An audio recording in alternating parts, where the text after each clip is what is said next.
An early development plan for Harmony would have put houses here.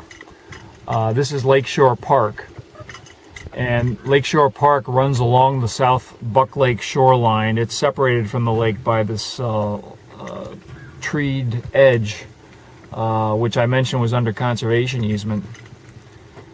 But prior to that, these were all going to be houses, individual lots, and probably with individual docks going down to the lake.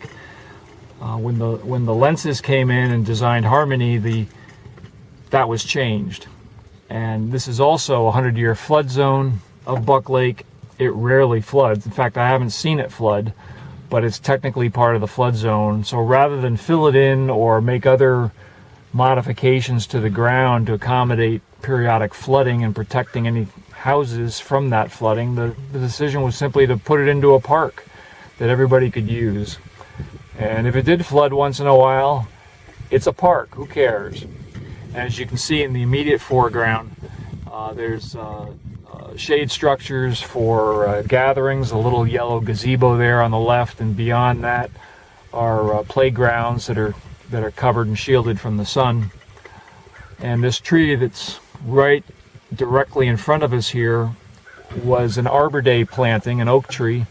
There, at one point there was a community school or a charter school in operation very close to this spot, even before Harmony had any houses.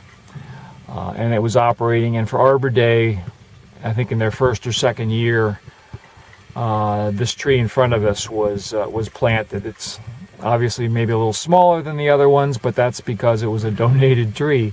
Nonetheless, it's been there about at least 10 years now, and hopefully will eventually shade the picnic table and be a spot for the students all grown up to bring their families back and have something to eat. Well, let's move down a little further along the park edge. So once we move past the shelters here, we get into the soccer pitch. And that in turn leads up to the street and the houses. And like it was at Long Park, it's a lot of public land before you get to anything private between you and the lake resource. So it's more open space and more open access to the community. One of the interesting features, interactive features of the park, is the human sundial. Now that it's clouded up, it doesn't work, but you could stand on the date here in this center column, and your shadow will cast onto the time, which are in the outer bands of the circle. There are two of them, one for daylight savings and one for Eastern Standard Time. There's a video that shows this thing in action if you'd like to see that. But we'll continue on down back toward the lake, around the backside of the pond here, and see the boardwalks. This pond is another stormwater pond as we're approaching the boardwalks. It's a centerpiece of Lakeshore Park and was originally a series of smaller, isolated or separate stormwater ponds. A class studio from Texas A&M looked at the park and came up with some ideas to improve it, and one of them was to join all the ponds together into one to make it a lot more interesting. You can see in the background, have a footbridge that goes across the pond, so you can access back and forth that way.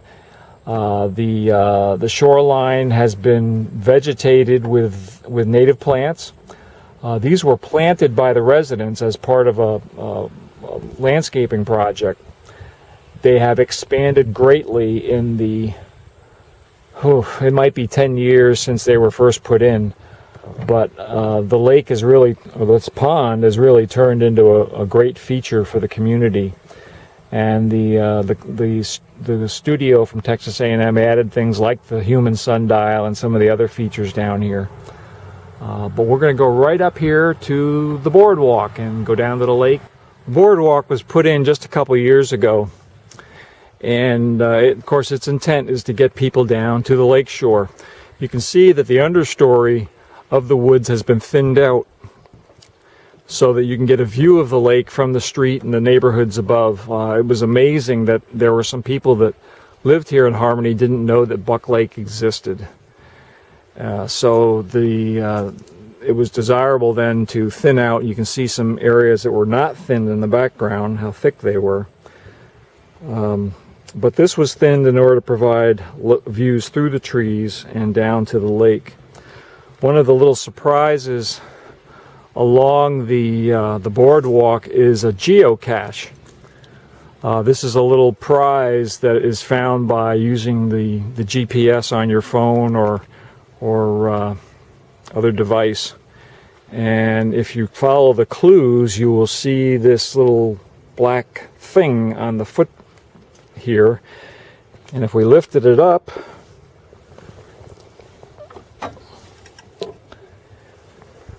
and look over, you'll see this PVC container hanging down there. It's got a little prize. So it's like a treasure hunt, and it brings people in from outside of Harmony to experience well, some of the natural part of Harmony. Brings them down to the lake anyway, and we've gotten a lot of good comments from visitors who are visiting Harmony specifically for the geocache hunt.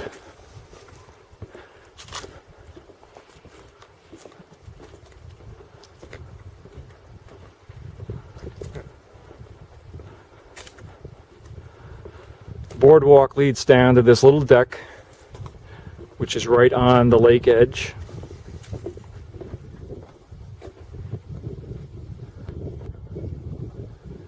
You can look back to the boat docks that we visited a few minutes ago.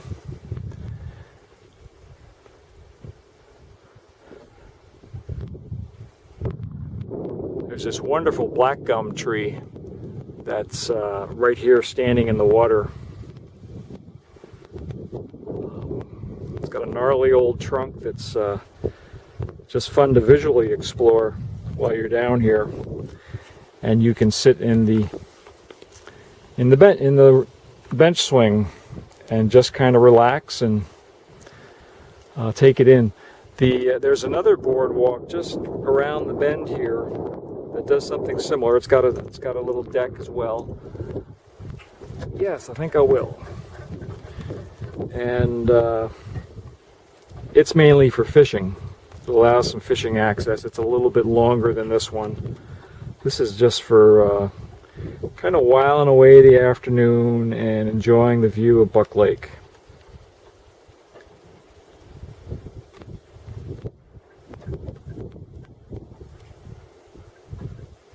And we're now coming up on the second boardwalk that takes us down to the lake.